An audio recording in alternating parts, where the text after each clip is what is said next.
Hello everyone, welcome to the Tech Podcast series. This is Lakshat Pant, your host for today, and this initiative is by Azure Developer Community. Today we are having one special guest with us, that is Nicolas Blank. Nicolas, can you please introduce yourself? Hello, and thanks so much for having me on the show. It's a privilege for me to be here. My name is Nicolas Blank. I'm a Microsoft MVP in Office 365 apps and services, as well as Microsoft Azure. And I've been an MVP for actually since 2007, so that's about 15 years, if my math is correct. And I started so I'm the founder and CEO of NBConsult in South Africa, which is also roughly about 15 years old. Yeah, that's an incredible intro. So, Nicholas, I was just going through your profile and it was pretty amazing as your journey has been incredible. You have an experience of 20 plus years, that is something around 2 decades in the tech industry, which is very much fascinating. So when you look back and see after all the things that you have built, the tech stacks that you have learned, how everything it feels. Gosh, 20 years is a long time to be doing things and learning things. And I received the invitation to come into your podcast. And one of the things I thought about, having watched other episodes before, is how I would want to answer the same questions. And one of the things that's always been foundational for me in anything that I do over the last 20 years is finding a passion for doing something. And technology was a passion that I started with, or I had a passion for technology, because as you know, when you do something that's hard, you need a reason for doing it as well as to continue doing a hard thing. And that's why having a passion and finding passions to do hard things is so important and so incredible in terms of your journey of growth, of motivation, as well as when you're watching a progress bar at 3 o'clock in the morning, sometimes you ask yourself, why am I doing what I'm doing? And for me, the last 20 years has been a coinciding set of passions for customers. So I have a passion for wanting to solve problems and help my customers become into a better space than what they were beforehand. I enjoy growing people, and creating a consulting company allowed me to grow the people that work with me so that they become more valuable in their career as well as themselves. And then, of course, there's the passion for technology, because I was able to embrace my inner nerd, and we all have an inner nerd where we are passionate about knowledge and doing something to the extreme. And it actually doesn't matter if you're a rock climbing nerd or a cooking nerd or an IT nerd. We all have this inner nerd that wants to celebrate something and wallow in the knowledge and just the joy of this thing that we're doing. And that was the third passion, was the passion for knowledge that I was able to continue with for the last 20 years, and hopefully do the same thing for another 20 years. And that is learn things and then do those things that I've learned. Definitely. So, when you enjoy the things that you are doing, when you love the things that you are doing, it becomes more easier for us to, perform better in those fields. So when we talk about your entrepreneur journey, watching your experience, watching your work literally blows my mind. I would really love to hear from you. How has your experience working and leading startups been? So you have been, founding all these startups and, working really hard to build all those. So how has been your experience with those? It's been wonderful and terrible at the same time. And I can't say that everything I ever started was amazing. Sometimes the things that I started was a lesson. And the quicker I learned the lesson, the quicker I could let go of that thing and learn the lesson and then move on. Other things were fantastically successful. And it was finding the combination of both of those without creating negativity on myself, because it's important to learn how to fail so that you can learn the lesson and then move on. I also learned that just because I have a good idea doesn't mean that I know how to execute on that idea. And one of the things that I enjoyed the most in the last little while is I watched a series on Netflix for The Apprentice Asia. And one of the comments that came out from the mentor and the businessman who was leading it was that there is no shortage of good ideas. Anyone can have a good idea, but your execution is more important than how many ideas you can have. And when you create a startup, you basically bring a child into the world, and you love this child, and you're in love with your own child and your own idea of the child. So it's very difficult to be objective the first time you do something unless you are walking with someone who is willing to give you the hard advice of, maybe what you're doing isn't working. You've tried this for 3 months. You're still not eating. You don't have a plan. Do you have more than a good idea? And each one of us, when we have a startup, we have this great idea, but do we know how to measure if something is working or not? And in the startup world, and each one of us as human beings, we are startup ourselves. If we work for someone or if we create our own company, each one of us is a startup and our own company, and so we can measure our own success in what we do. And one of the first lessons that I learned that was very important to me in the startup world was give away or outsource anything that is not core to your own business. So I never did my own accounting because I'm a terrible accountant. So that was the first thing that I did, is I found someone to help me with my accounting, my billing, and of course my invoicing and collection, so that I could be the nice person talking to the customer, and then someone else could be the bad person who was asking for the money. So when you get into the startup community, you have to be insanely practical really quickly, and your idea can be amazing, but the quicker you can find help from someone who's either done it before or is willing just to be a very practical voice in your ear about how's the money working, how are you going to pay for things, and how are you going to scale. If you don't watch these things, or if you don't know about them, go watch not maybe a series, just one episode of Shark Tank, and you hear the same questions. If you can't answer those questions for yourself, then don't start with your startup until you are able to find someone who can answer those questions, or you can answer them. Yes, so guys, those who are listening to this podcast, I'm just putting this point again in the middle of this podcast. Every word that Nicholas is putting out, this just popping out as an entrepreneur, and every word has a precious meaning out of it. As you said, fail early. So because if you will fail early, you will learn some lesson. You can just restart it again. You can just work upon that idea. You can just build something new, learn from that lesson, and start working on something new. So it's all about the time. Time is very precious. And so for young entrepreneurs, what advice you will give? So how they should brainstorm their ideas, from ideas to project, and from project to product. How we will, suggest the young entrepreneurs. Starting off, there's two kinds of problems that you want to solve when you create a startup. You either build a new mousetrap. Okay, so the old adage of build a better mousetrap and you have a product. So you either build something new or you improve on something. So a new way of doing something is its own product. Market research is so important. I have created products not understanding the market. I've invested time and money and months worth of effort to see my product fail because I didn't understand the market. Ideas are easy. Does the idea fit? Is there a market for the idea? And don't give away too much too soon, because as much as ideas are easy, stealing ideas is even easier.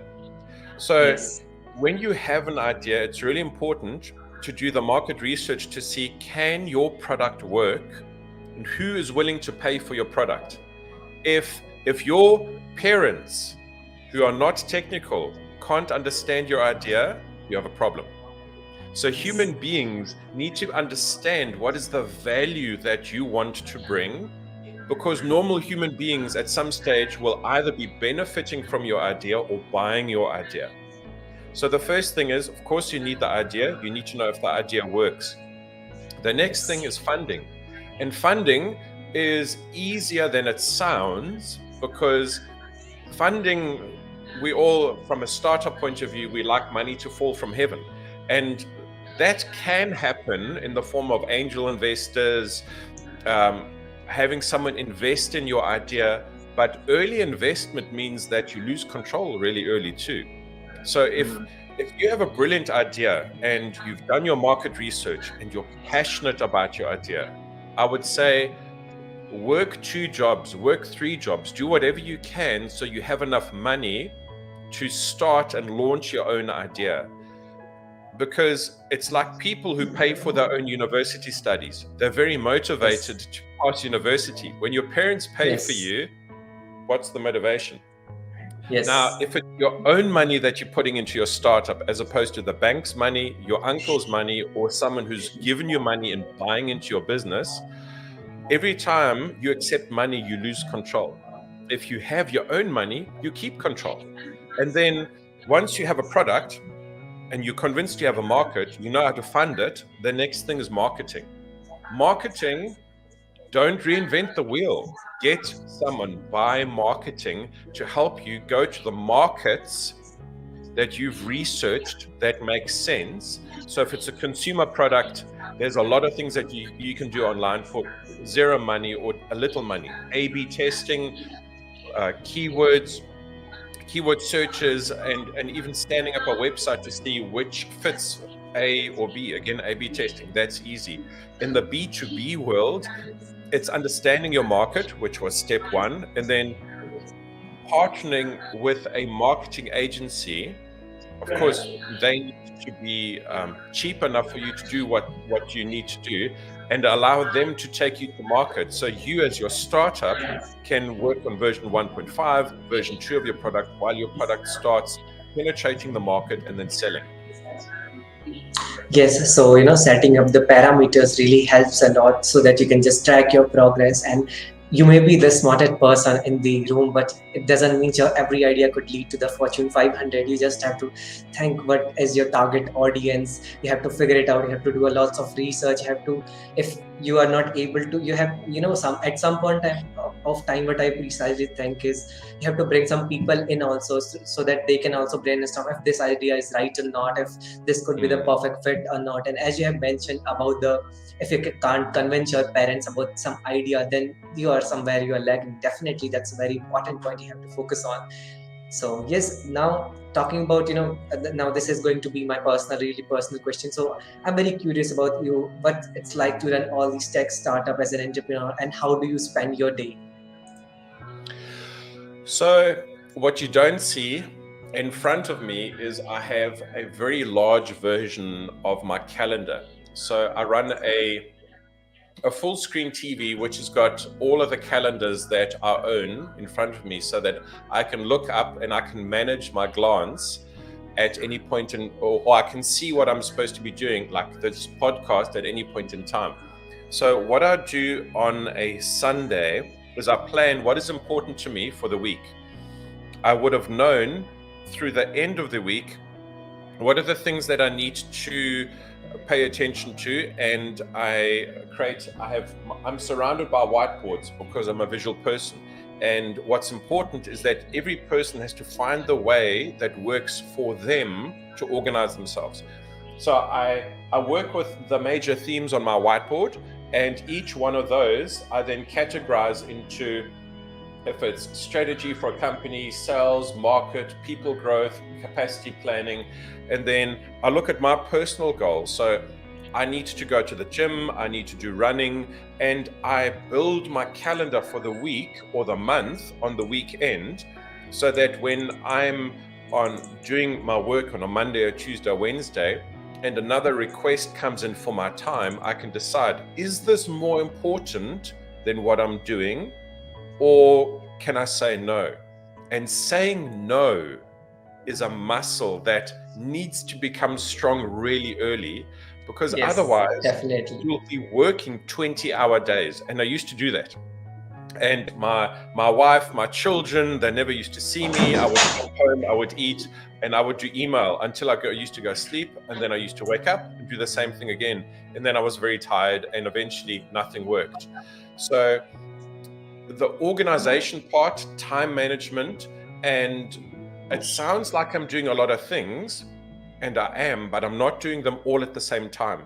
So I'm very focused on the one thing that I'm doing. I try to close it, or I try to hand it over, or I try to pause it until I can come back, and then I do something else.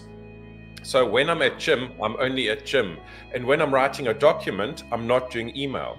And when I'm doing email, I'm not answering my phone and doing other things. Because multitasking is the most expensive thing that we can do for our brains. So how do I do things? Most of the time, when I guard my time and my attention, I have a successful day. When I allow too many things to interrupt myself, and if I'm not disciplined with the things that are important, then I can spend an entire day doing many things, and then I can't tell you at the end of the day what I've actually achieved, because I haven't. Yes, yes, definitely. So, Ash, I have also heard this term before that you have mentioned already. That is, multitasking exactly doesn't exist in the real world. It's about multi-switching. You are just switching between one task to another. And Yes. time management is the right skill, and saying no is the most important skill. Still, though I'm also struggling with that because I'm still learning all these things. I'm still struggling with saying no to the people, and definitely that one should learn. And you should batch your time in a particular manner so that you can just put your efforts in the right direction, and everything is connected, and you are jointing the right key points. So if you, so Before Nicholas, you if move you off will. there, I want to say something here. The reason why it's important to manage your time and to say no is because you have not learned yet how valuable you are. And you need to learn how valuable you are in order to defend yourself and the things that are important to you. And it doesn't matter how young or how old you are, this is something that is a foundational skill for your life. If you don't know your value, stop until you do. Because every decision you make, conscious or unconscious, comes out of how you choose to see yourself. And I'm not talking about having an ego. I'm talking about understanding that you are incredibly valuable, that you are a treasure, but you are only a treasure once you are able to see the value that you have. Now, the reason why that is so important is, number one, it stops you from being abused.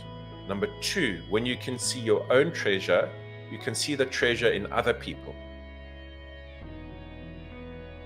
Now, two treasures is not 1 + 1, it's 1 squared. It's an exponential increase of human value. So when people understand who they are and the value that they have, and I'm not talking accomplishments, I'm just talking about value without ego, then you are able to do difficult things because you understand that you don't change, that the task may be difficult, and maybe you will fail, but you will try again because you have the value to do so. Yeah, so these are some great words that Nicholas has just told you, and our listeners, those who are listening to this podcast, definitely just mark his words that he said just about just know your worth, what you are capable of, and know others' worth to how they can do the things. So, Nicholas, if I'll ask you, if you'll just if you will get 24 hours without any deadlines, without any pressure, plenty of free time, and no official restrictions, no calendars blocked, what are the things that you will love to do in those 24 hours? I will find problems to solve. Okay. Yes. I'm a problem solver, and I know that if I don't have something to do, I will find something to do. I enjoy cooking because with cooking, I can experiment, I can learn. It's knowledge and the real world all at the same time. So, learning about spices, for example, is an incredible journey because how much spice, how old the spices, how fresh the spices, if the spice is smoked or not, if you have activated in the pan before you used it. There are so many things just on spices. Then vegetables, proteins, sauces. There's so much to learn. So on my free time when I'm on leave, most of the time I try to find something that enriches me personally because it puts something in my tank. And out of that happiness, I'm then able to do difficult things, stressful things, because I have something that brings me joy. So I need, and I am intentional because life is so busy and we spend so much time with this thing that takes time, attention away from us. In 24 hours, if I have time for myself, I need to stop, I need to plan so I don't waste the time because I only have so much time and then I die. Yes. So I don't want to waste the time. So I need a plan. And then, or 3 plans. Which one am I going to do? Maybe I'm going to go for a nice walk. I see some scenery. I look at the blue sky, or I cook, or I go on a hike. But I have to be intentional about doing what I'm doing so that I can be responsible for the time that I have. When I was young, I thought, and I was bulletproof. You know, I didn't need to sleep. I had all the time in the world. I'll start saving later. And I didn't understand that things build on top of each other. I understand this now, and now I understand how precious time is. So even those 24 hours, if you give me 24 hours to myself, I would do some planning so that I can have the satisfaction of knowing that what comes back to me in that time is amazing. Yes, and just why all these, what Nicholas just mentioned on the points, one quote is coming to my mind that simply decide your perception definitely speed. The person's perception of speed changes the field of view. If you will just increase your perception, if you are loving what you do, then first of all you just have to figure it out where you are, where you at your worth, and what you really enjoy. If you will find out what you really enjoy, then definitely will end up doing something good. So you have been jack of all the trades, Nicholas, as you have mentioned so many things in your profile and all these things. So how has been your experience with the community, helping people and facilitating people? Community is treasure. People are treasure. Yes. And if you do community work because you want to have a big name, because you're trying to build your own brand, then the community knows very quickly. The community is about giving of yourself, either your time or your knowledge, or even just the hands that you have for helping someone. And community has to be part of passion for people. Not everyone has to be a leader. It's okay to be part of community and to help with just being there and encouraging someone, as an example. Not everyone needs to be in the front and talking. What I don't like about what some community has become, where we call a user group a community meeting because some person is sharing about a new technology or anything else, but that's a demonstration. That's not community. Because community is this: we both talk, because I'm sharing my experience, but I want to know about yours as well. That's community. Yes, definitely. And when we get together and we respect that there are other voices and not just one voice, then we have community. Otherwise, we just have a demonstration.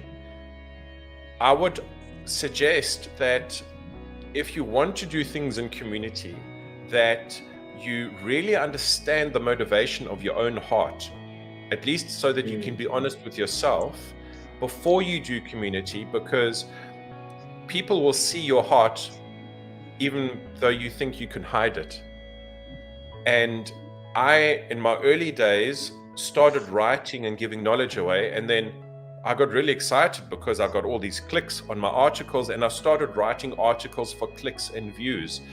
And then I had no more fun, and I realized I didn't have fun because I wasn't solving people's problems, and I cared more about the clicks than I cared about the people. So I stopped, and I thought, why am I writing, and what should I write about? And I stopped writing until I found those reasons again. And then I started blogging again, and I started speaking again because I was genuinely trying to help someone as opposed to just being seen or just being heard. Yes. And definitely in the community, everyone is at the same level, and you have to respect the ideas, the thoughts of everyone, because that's the community is all about. No comparison, nothing. You all are at the same level at the learner's phase. Everyone has a different journey, and one has to learn. Like he has been doing this work. If he has at the say level 5, then I have to put some more efforts to get that level 5. Everyone has a different journey, no comparison, nothing. And there is one saying also, so I have publishing this multiple times, saying this to multiple folks, that you have to don't compare yourself with anyone, because that's the worst thing you do in the community. Because I have seen a lots of folks doing comparing themselves with other folks, sharing about the technology when it comes to new learning new X techs and everything. So yeah. This comparison thing goes back to understanding that you are a treasure. And if you start comparing, you start evaluating yourself. Yes. And again, I'm not saying that you should have ego, but understand the value that you have. And in humility, we can understand that everyone goes through the 4 quadrants of learning.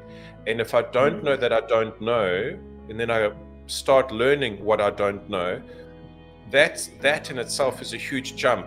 And for someone who's willing to learn, to encourage that person in the learning journey is community.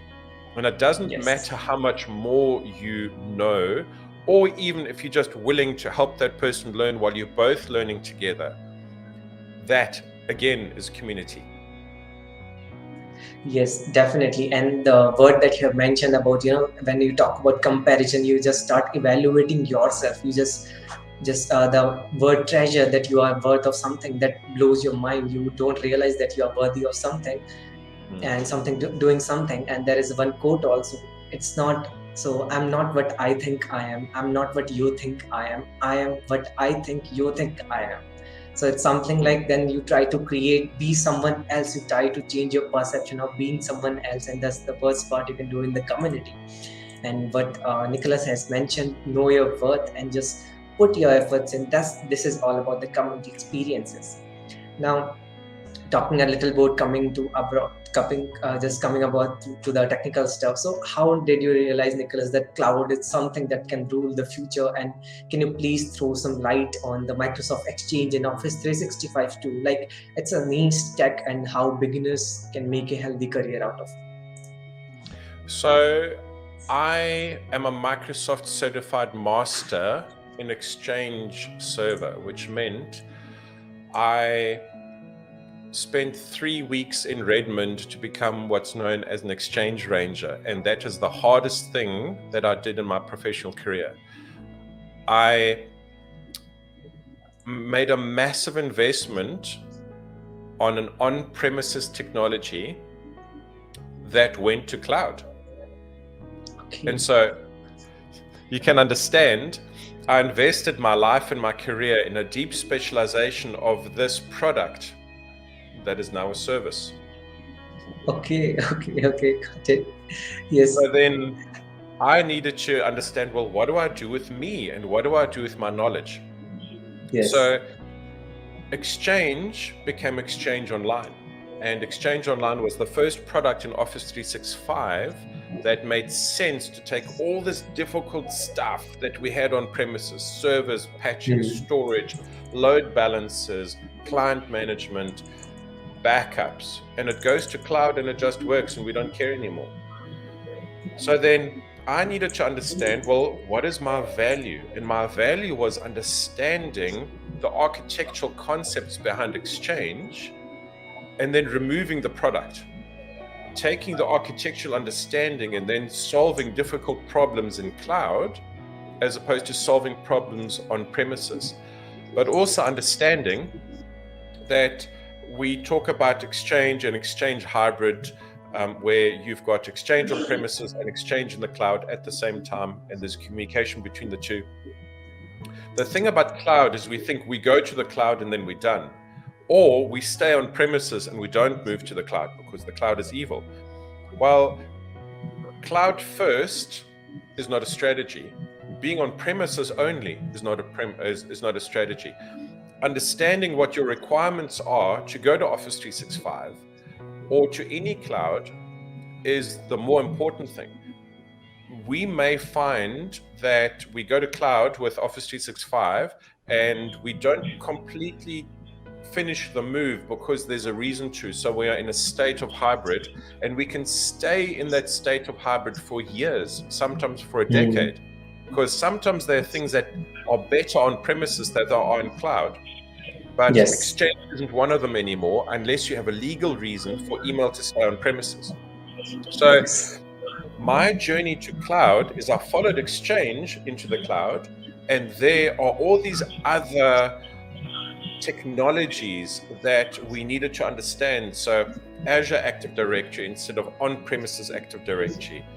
I don't care about storage anymore, but now I need to be able to understand how much data I can take into the cloud and how fast.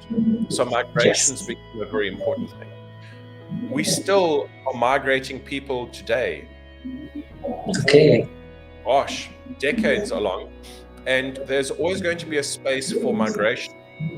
But the value in cloud is to get your data to a place where you can do more with it than you can on premises. And then once you have that data in the cloud and you're not paying for the data to be in cloud, to quickly get to a point where your business gets value from your cloud investment. And it actually doesn't matter which cloud it is or what technology it is. The principles are all the same. So going back to what I learned is I had this product that I was very deeply invested in on premises. That product went to cloud, and the principles that I learned to make that product effective, I could still apply to cloud thinking, hybrid thinking, and only on premises. Yes. And this is why it's so important to learn not only about the technology, but what the problems that the technology solves, because those problems still need to be solved tomorrow, even though the technology may change. Yes. Yeah, definitely. And it's all about the fundamentals, the core part that you have to understand, basically, what I'll suggest. Because if you know the questions, because it's not about the answer, it's all about the question. If you interpret the question correctly, if you know the problem statement, if you know how to do, where to do, if you have figured it out. By the way, no one figures out that question every time, but still, if you just figure it out what the question really was, so you will just land up doing something really great. Now, just coming back to my next question. So basically, as you have been an MVP since 15 years, so like MVP is something very rare in the community and is being given to the community incredible experts only. So how was your call and how it feels like to be an MVP?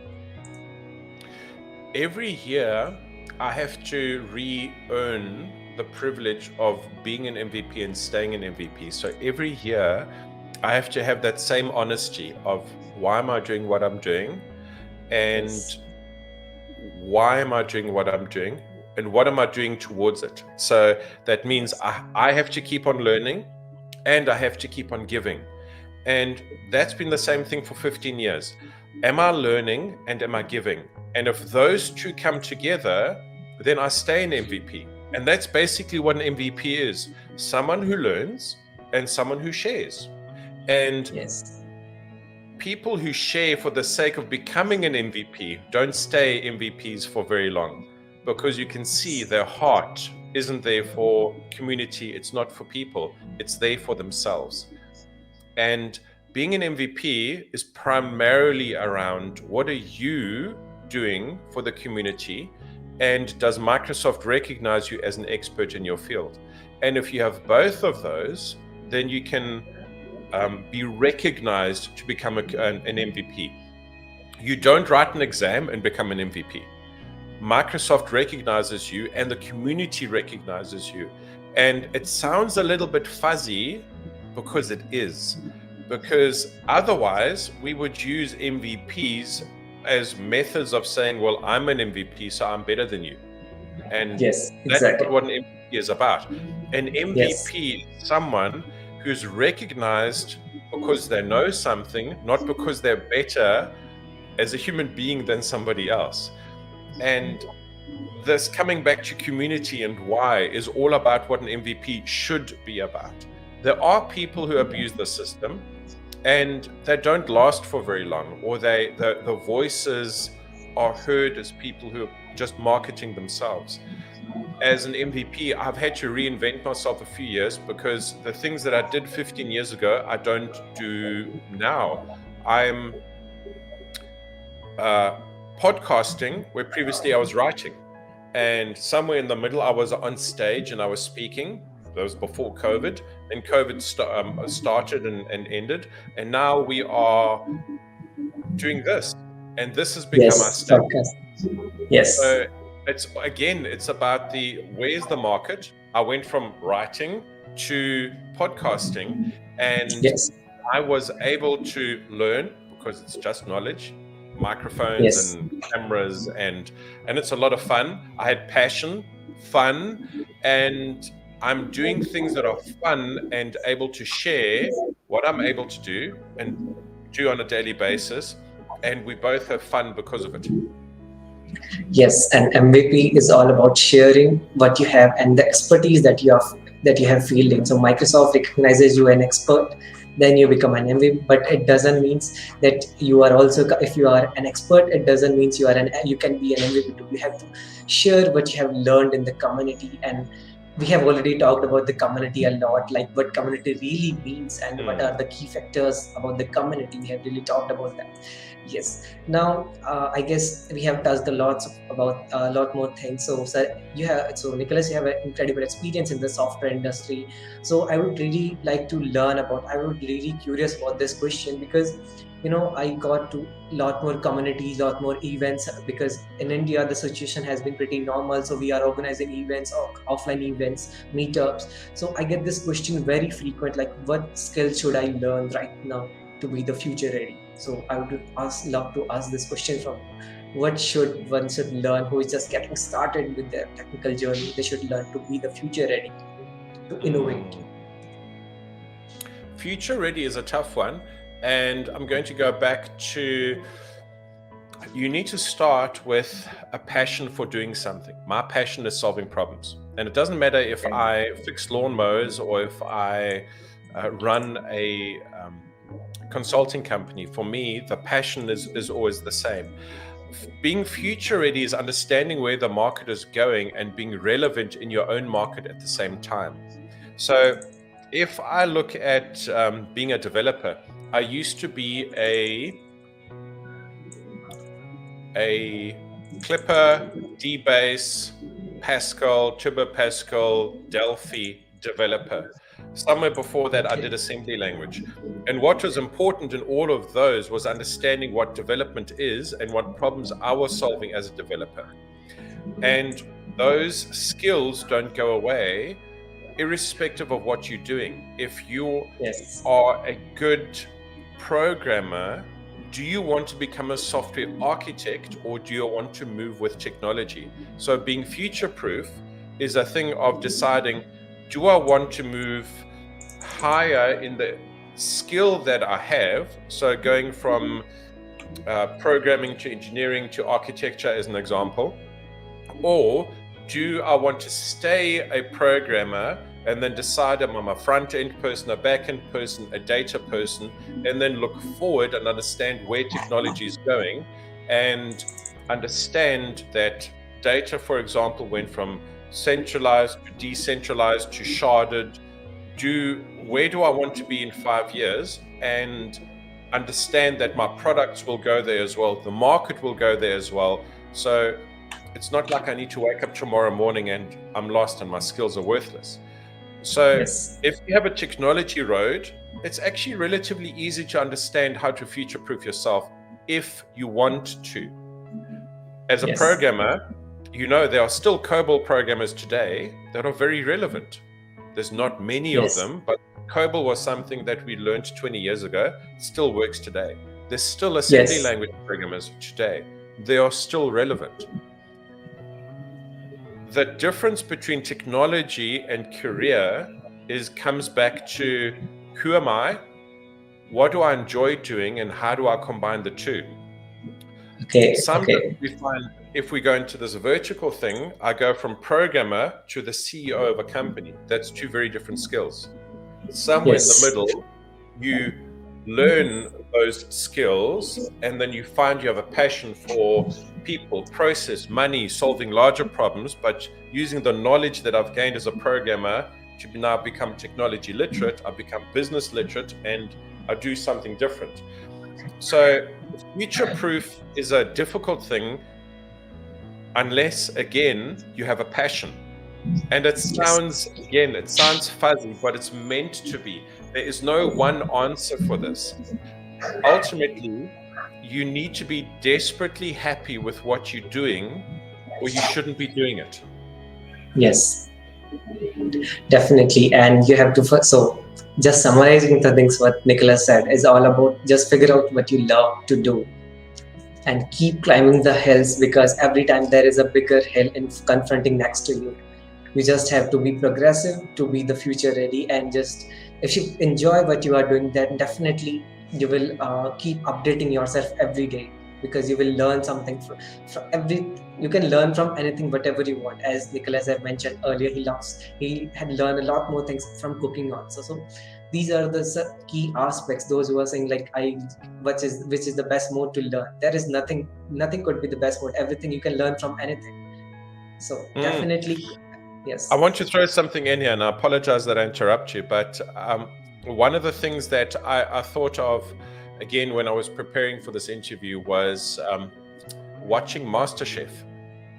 Yes. Okay. MasterChef is a cooking show, and it's Yes. all about people who are passionate about cooking.